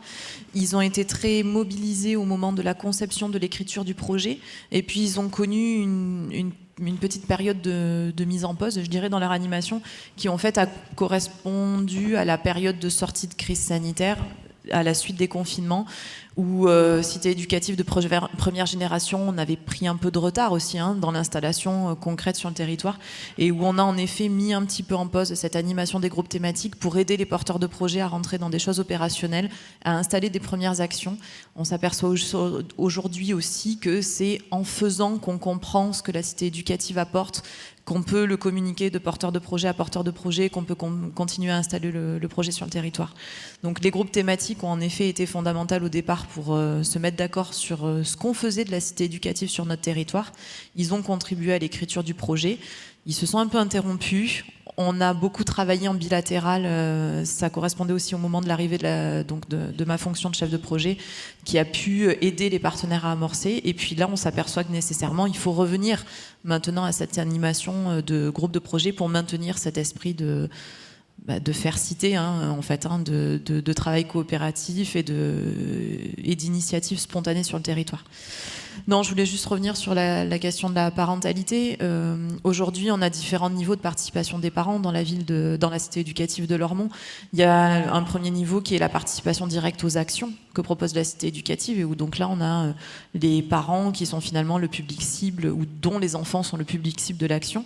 Donc là, il y a déjà un premier enjeu, aller chercher les publics les plus éloignés. Vous l'aviez évoqué tout à l'heure, comment aussi on travaille pour qu'il y ait une mobilisation de pair à pair qui relaie la mobilisation qui peut être conduite par les professionnels. Après, je dirais qu'il y a un deuxième niveau qui est celui de permettre aux parents de repérer ce qui a pu leur être proposé, qui relève ou non de la cité éducative. Parce que ça, c'est pareil. On a des acteurs sur un territoire qui eux-mêmes lisent pas forcément, évidemment, qu'est-ce qui se rattache à quel dispositif en termes d'action. C'est d'autant plus compliqué à lire pour le public qui n'a pas cette culture institutionnelle. Donc on se rend compte des fois aussi que permettre d'expliciter quelque chose qui a été proposé sur le territoire pour permettre de comprendre aux familles ce qu'est la cité éducative, ça peut être un deuxième niveau. Et puis après, bien sûr, en bout de course, il y a la question de la participation directe au niveau le plus stratégique de la cité éducative, avec en effet la participation à tout ce qui est instance consultative, de pilotage, etc. Donc Sonia l'a évoqué, à Lormont, on a une mission de parentalité qui nous permet de travailler l'accompagnement des parents d'élèves dans leur structuration pour leur permettre après d'avoir en fait déjà imaginé des formes d'intervention, des formes de regroupement et d'avoir identifié des objets de travail qui leur tiennent à cœur. Et c'est aussi, donc là c'est plutôt une perspective de travail en fait qu'on se donne et qu'on identifie chez nous, c'est comment on va pouvoir permettre aux parents de traverser ces trois niveaux de participation dont je parlais tout à l'heure. Oui, il y a un système comme ça. Évidemment, on ne peut pas mettre tous les parents dans les instances de pilotage. Donc, se pose la question peut-être du choix, de l'interlocuteur valable. On connaît ça dans les quartiers. Parfois, ça peut être compliqué. Je ne sais pas comment. Alors, sur la gouvernance, la cité éducative de Vaux-en-Velin, on a 6 représentants de parents d'élèves.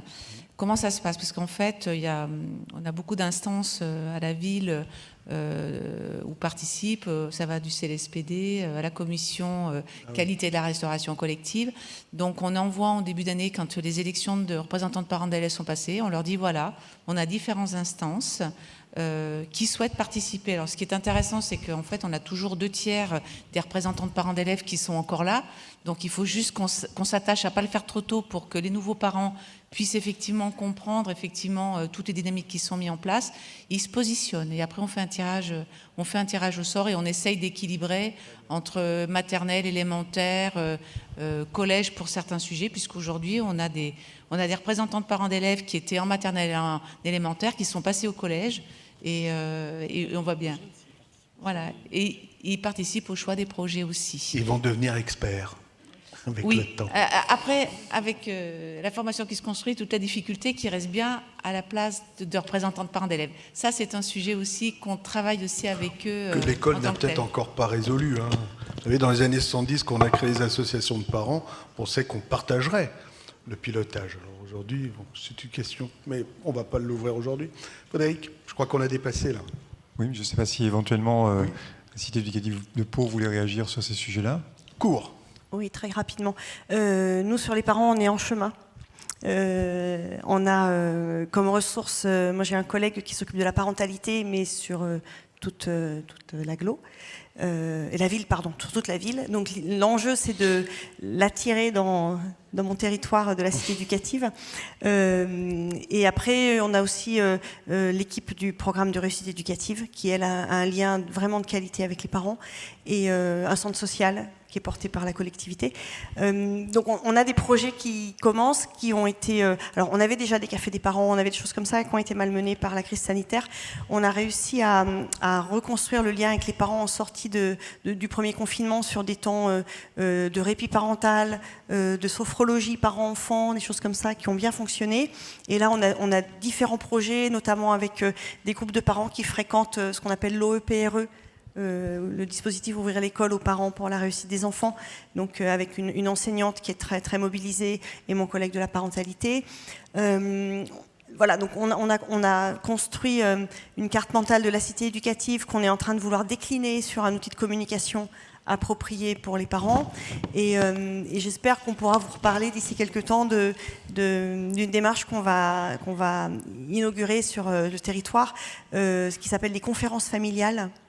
Et que moi, donc, j'espère qu'on va pouvoir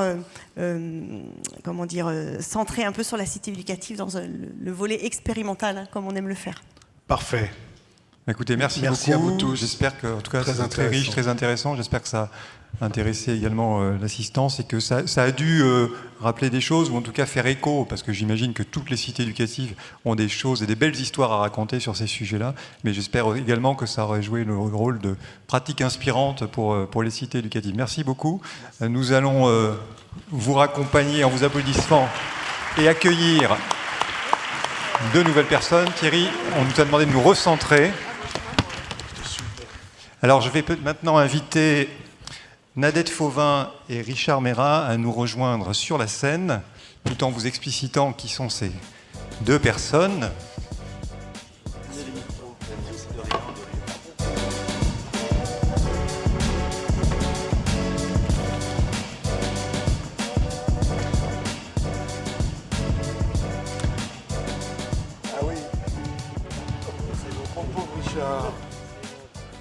Donc, nous avons proposé à Nadette Fauvin, qui est inspectrice générale de l'éducation nationale, du sport et de la recherche, maintenant, c'est comme ça qu'on dit, de façon complète.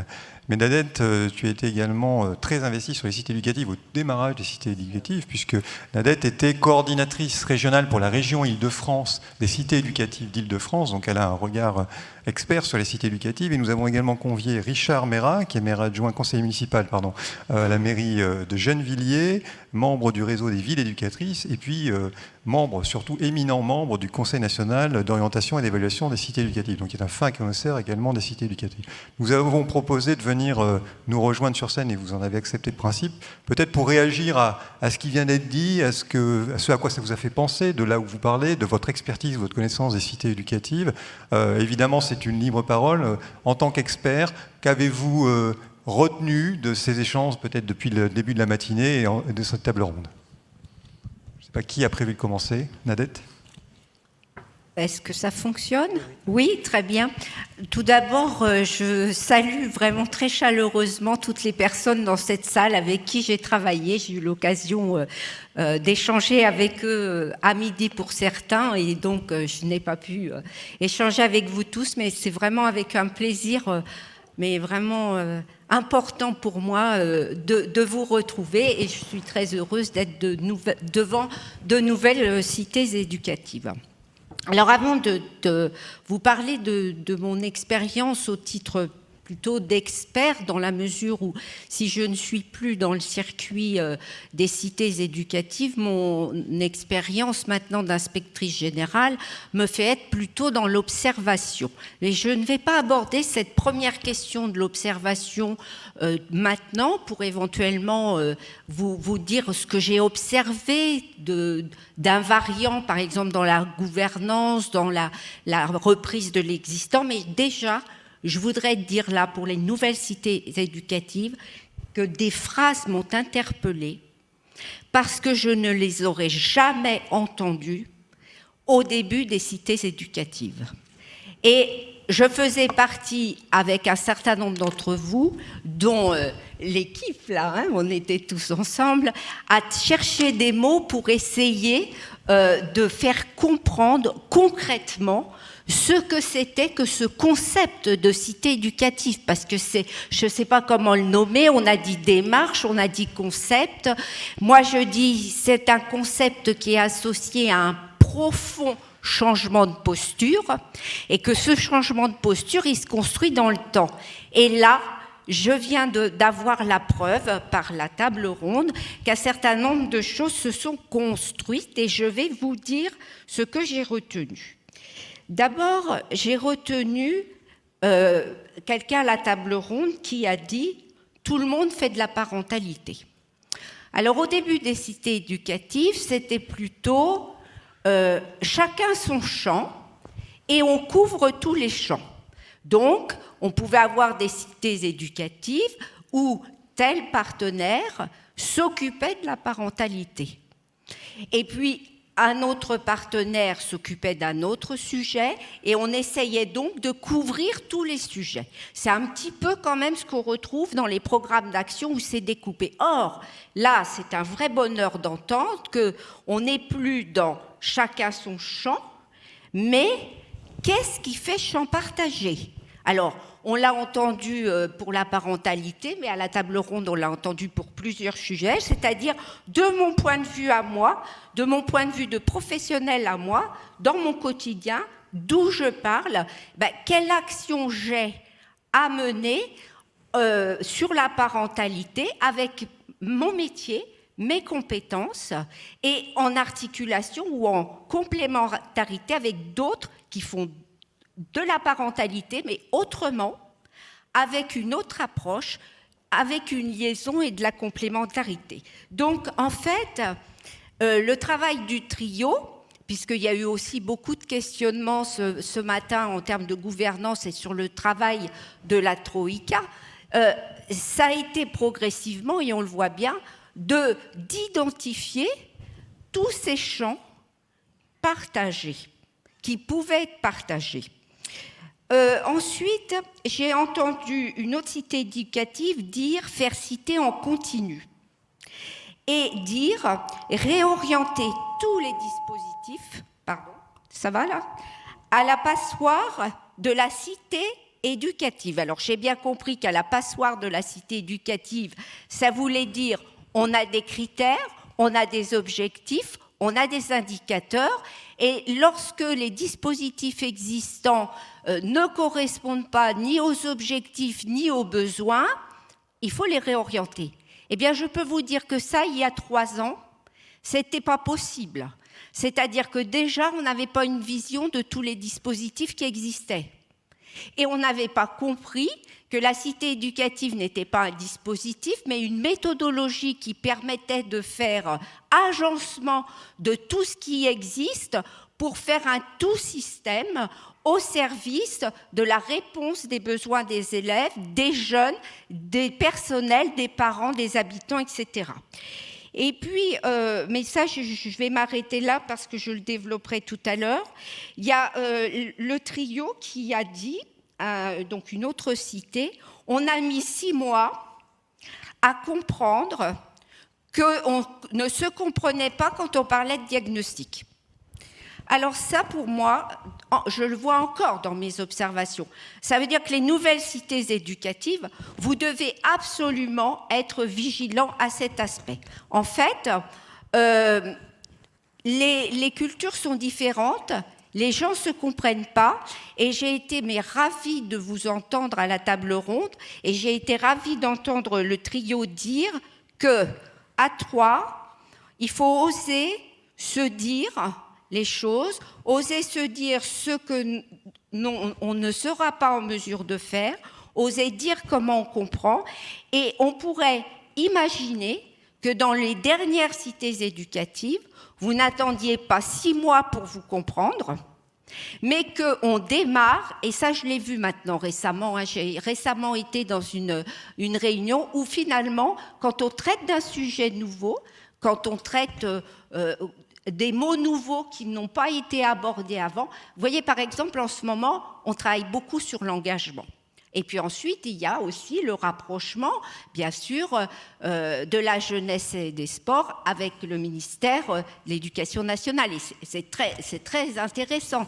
Or, quand on parle d'engagement, eh bien, la dernière réunion à laquelle j'ai assisté, le mot engagement n'a pas le même sens pour les associations d'éducation populaire que pour l'éducation nationale, et donc non plus pour la préfecture. Alors, ça vient de la culture, ça vient de l'histoire, mais ça vient aussi, pas que de ça, ça vient aussi de conception.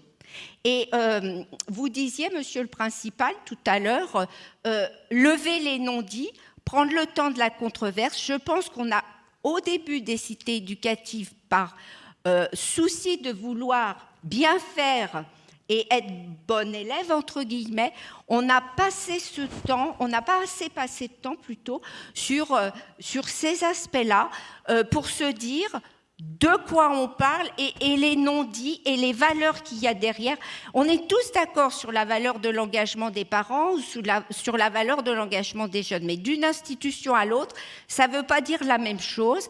Et en tout cas, c'est un point très important d'oser la controverse, les non-dits, de les exprimer. Je pense que vous gagnerez du temps. Je m'arrête là parce que je reviendrai après sur... mais là, c'était une petite impression pour vous motiver et vous dire que j'ai vu... Alors, je pourrais prendre tous les points de la table ronde, les uns après les autres, et vous dire...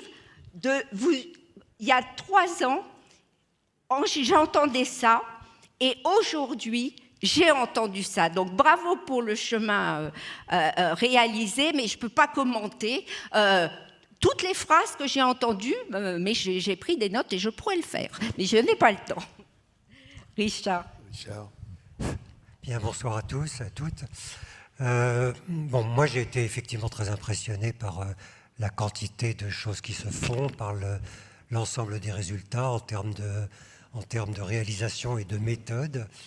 Je vais juste poser quelques questions qui sont quelques questions théoriques dont je n'ai pas encore la solution, mais qui me paraissent importantes de poser parce qu'on est tous un peu emmenés dans ce projet-là, avec, comme d'habitude, la tête dans le guidon et avec une grande difficulté à prendre du recul. Je pense que c'est important de se poser de temps en temps comme ça pour pouvoir s'entendre et se reposer quelques problématiques. Elle se pose en creux. Nadette tout à l'heure disait tout le monde fait de la parentalité. Moi j'aurais tendance à dire tout le monde fait de l'éducation. Or tout le monde fait de l'éducation et d'où le concept de cité éducative dans laquelle il y a 2 termes, cité éducative. Et évidemment comme on est obsédé par les résultats scolaires parce que c'est ça qui aujourd'hui détermine la répartition des populations dans les hiérarchies sociales, évidemment, on a une obsession d'intervenir sur l'école en premier lieu pour retourner la vapeur et pour faire en sorte que les choses se passent de meilleure manière. On a aujourd'hui un corps enseignant qui est accusé, qui est dans le piège d'être celui qui est en charge de cette distribution sociale. C'est en bout de course celui qui évalue et celui qui distribue. Et à partir de là, il est accusé franchement d'être le responsable d'une école de la reproduction sociale. Tout ça est très lourd à porter pour l'école. Et évidemment, quand on est prof, on se dit que c'est un peu rapide comme raisonnement, parce que quand on est dans sa classe, on n'a pas tous les paramètres pour retourner la vapeur.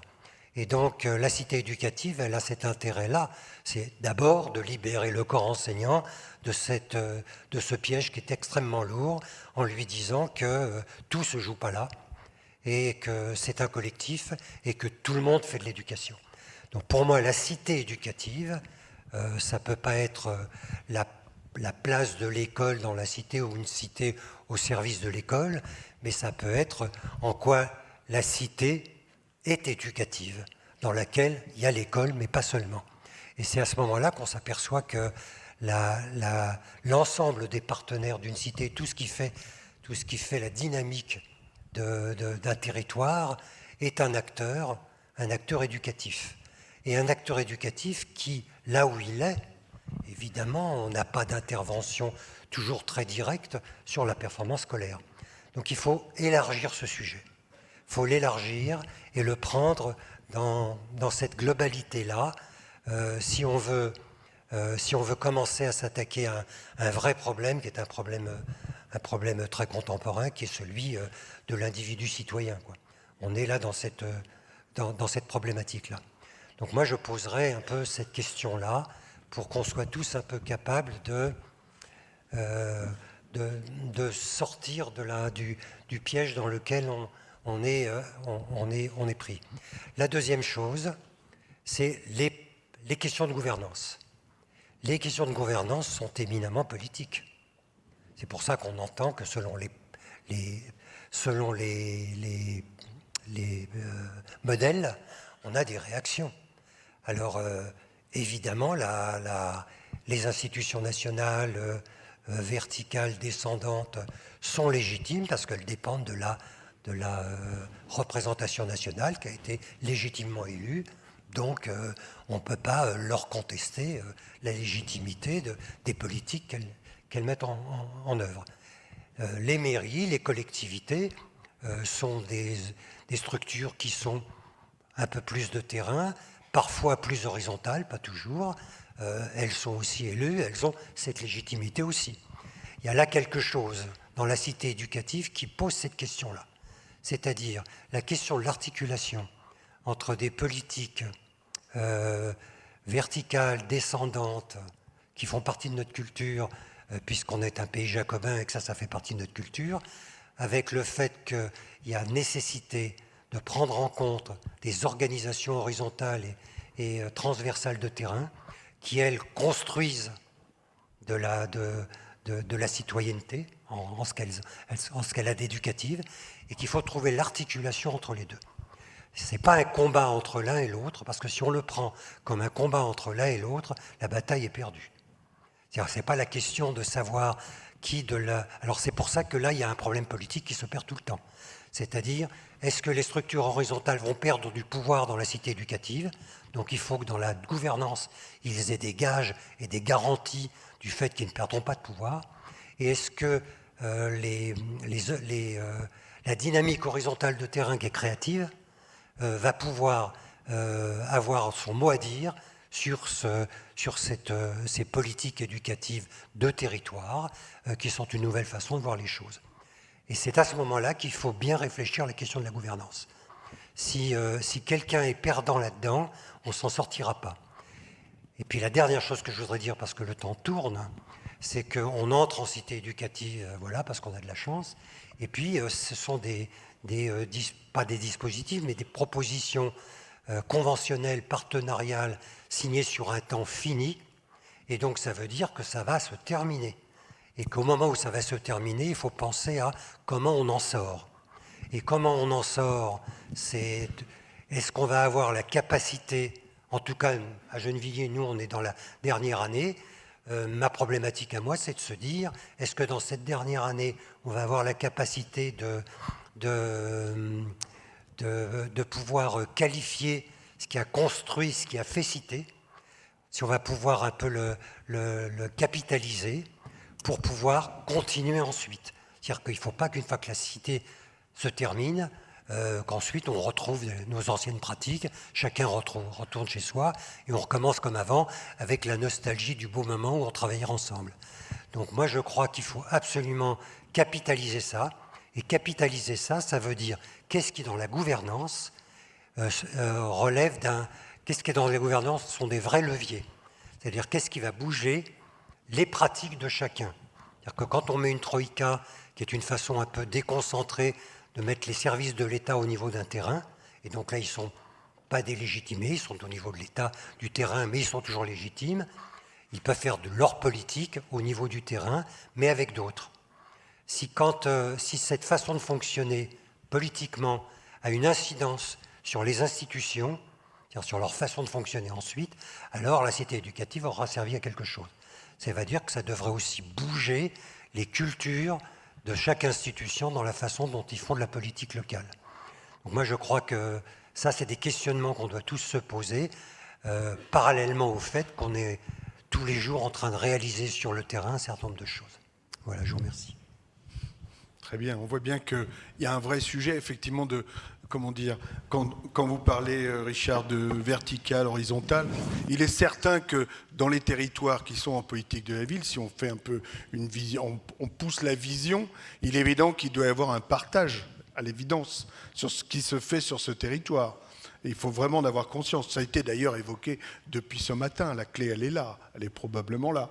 Puis après, on peut aussi parler de, moi, je dirais, d'effets cliqués. C'est-à-dire, une fois que les choses ont été posées, il faut les rendre indémontables. Il faut qu'il y ait un noyau insécable, en quelque sorte, sur ces territoires-là. Ça peut être aidé. Hein. On a évoqué plein de trucs. Hein. L'établissement public, peut-être un lieu dédié, enfin bon, toutes sortes de choses. Qu'on conserve ce concept globalisant pour... tout ce qu'il y a sur le territoire puisse être mis au service de cette démarche. C'est évidemment essentiel.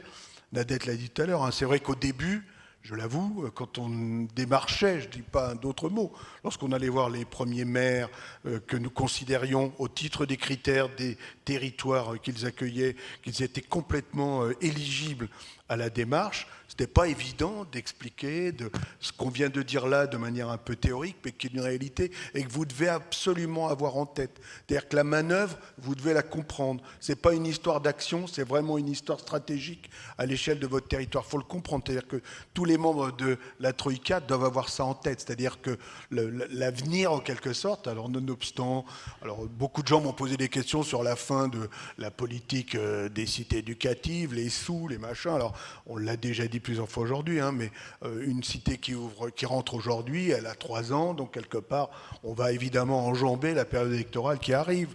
Et donc, et ça ne s'arrête pas parce qu'il y a eu une élection. L'État s'engage en tant que tel, et donc ça suit son cours. Mais il faut quand même réfléchir à l'évolution et garder le meilleur de cette démarche pour qu'elle ait ces effets-là.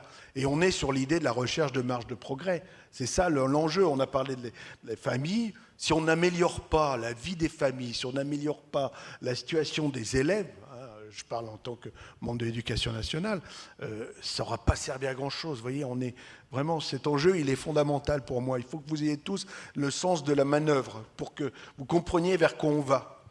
Et c'est vrai qu'il y a des cultures qui se confrontent, des précarés, on connaît tous tout ça. Mais l'enjeu est là. Je voudrais reprendre cette idée de la gouvernance, mais cette fois-ci du point de vue des observations que j'ai pu faire, parce que c'est quand même un point très important. On a vu à la table ronde là qu'il y avait des organisations, des comitologies, enfin des instances de gouvernance qui étaient tout à fait différentes. Et il ne s'agit pas de les modéliser, mais peut-être qu'il faut se poser la question, je ne sais pas, en parallèle de ces gouvernance qu'on prend le temps de construire, c'est-à-dire ces agencements, ces personnes qu'on va mettre ensemble, c'est les prises de décision qui y sont liées et d'avoir bien conscience et de donner bien conscience à chaque acteur où est le niveau de décision. J'ai vu beaucoup et encore maintenant des frustrations. Et alors, j'y ai pensé.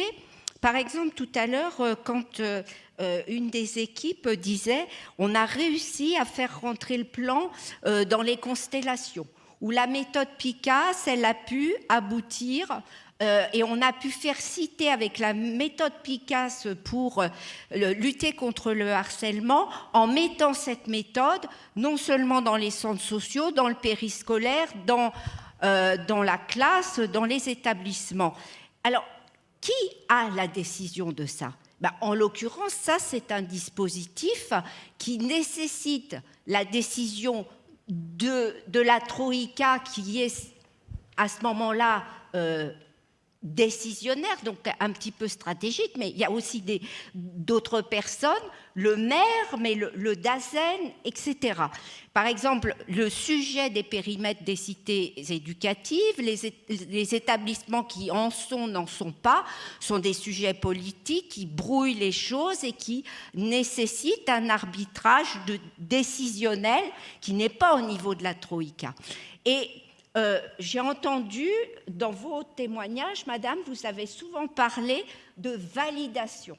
Alors, décision, validation, en tout cas, la seule question que je poserais, c'est comment penser sur le temps long, avant de s'y mettre vraiment donc, cette gouvernance, en identifiant les sujets de décision, les compétences et les bons niveaux de décision, parce que de toute façon, si on reporte la décision au mauvais niveau, elle ne se prendra pas, elle créera des conflits, et il y aura des perdants dans l'histoire. Et le but, c'est justement que tout le monde soit gagnant-gagnant.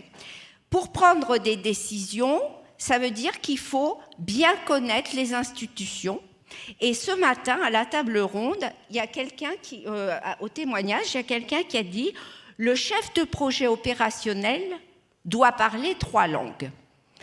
Donc, on a bien compris la langue de la collectivité territoriale, en sachant que je résume, mais j'ai vu des cités éducatives, et puis là, on a eu des exemples où le pilotage se fait à plus que 3 personnes. Je résume simplement au trio, parce qu'il a dit, cette personne a dit 3 langues. Alors, la question que je me pose, c'est, est-ce qu'il faut que le chef de projet opérationnel parle 3 langues, ou est-ce qu'il faut que déjà le trio parle une seule langue, qui est une langue commune, et qui devienne la langue commune de la cité éducative. Et ça, c'est pas neutre, ça positionne différemment le chef de projet opérationnel. Et le chef de projet opérationnel est-il vraiment un porteur de projet? La mise en œuvre du projet qui a été destiné qui a été décidé au niveau stratégique. Et de mon point de vue, dans ce que j'ai observé dans mes déplacements, c'est très difficile un fonctionnement faire cité éducative si, alors la Troïka, le GIP, enfin les personnes qui sont aux manœuvres du diagnostic, des objectifs, de l'évaluation, ne sont pas soutenus par ce chef de projet opérationnel. Et ce qui me frappe, c'est qu'on entend toujours dire le principal de collège qui est chef de file ou un IEN, ça dépend, dans certaines académies, la Troïka est constituée avec un IEN. Du côté éducation nationale, j'entends beaucoup dire oui, mais le principal, il n'a pas que ça à faire, il n'a pas que la cité éducative, il a aussi d'autres choses. Mais c'est pareil pour le délégué du préfet, et c'est pareil pour le représentant de la commune. Et dans les observations qu'on fait, c'est clair qu'il y a une très grande différence dans ceux qui sont munis d'un chef de projet opérationnel ou d'un soutien, puisqu'on a vu ce matin qu'il y avait plusieurs noms, de ceux qui n'en ont pas, dans le fait que ça va arriver dans des actions prises en charge au quotidien, soit par les professeurs, soit par l'éducateur sportif, etc. C'est-à-dire que le but de faire citer, c'est bien faire citer pour tout le monde, y compris avec les jeunes, les parents, le professeur, l'éducateur sportif, etc. Et là, on a plutôt constaté, mais ce n'est pas scientifique, que on n'arrivait pas jusqu'à ce niveau-là quand le trio n'était pas épaulé par un chef de projet opérationnel. Et puis, j'ai 14 secondes pour dire que sur la formation intercatégorielle dont vous avez parlé ce matin, à mon sens, la formation, vous avez parlé de formation intercatégorielle, et après, il y a quelqu'un qui est revenu à la formation entre pairs. Moi, la formation entre pairs, je la comprends comme une formation, du coup, qui redevient catégorielle. Je pense que la formation entre pairs ou catégorielle n'a de sens qu'à l'aune d'une formation intercatégorielle et ensuite d'un vrai travail intercatégoriel qui re-questionne l'identité professionnelle première de chacun. Et c'est dans le re-questionnement de cette identité professionnelle première qu'il est besoin de refaire des formations catégorielles pour réassurer les acteurs dans leur mission et même, pour aller plus loin et être dans la lignée de Richard, faire que ça fasse évoluer les métiers aussi. Voilà ce que je voulais vous dire. Merci beaucoup. Merci Nadette, merci Richard.